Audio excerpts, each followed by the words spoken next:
I'm sorry I was so standoffish earlier.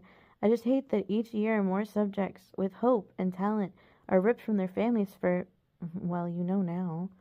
I did, and I agreed, though I was unable to say anything further. Plus, most fairies I have met only look at me to earn points with their companions for their quick insults. Well, you haven't met the right fairies, then. I'm sure I'm not the only one who would think you're lovely and someone to get to know better. If you say so, Emerin shrugged.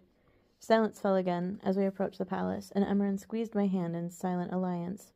What once would have taken my breath away for its beauty now seemed sinister and foreboding.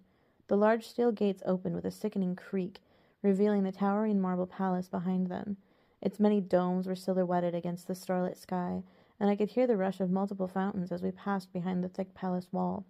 My fire flared in warning at the presence of water, but I tamped it down as I observed my surroundings. Greenery of all types encased the carriage, and a sweet blend of many flower scents, cherry, plum, and apple blossoms, were the smells that were most present, besides roses, dahlias, and jasmine.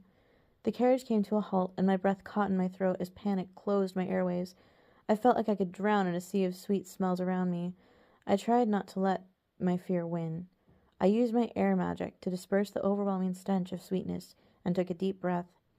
I'll check in with you when I can, Emerin said, flashing the first smile I had seen from her, although it didn't reach her eyes.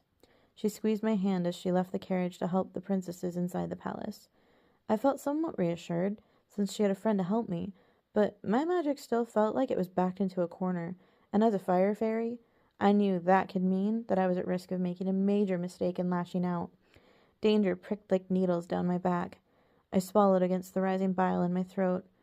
This was not anything like I had dreamed.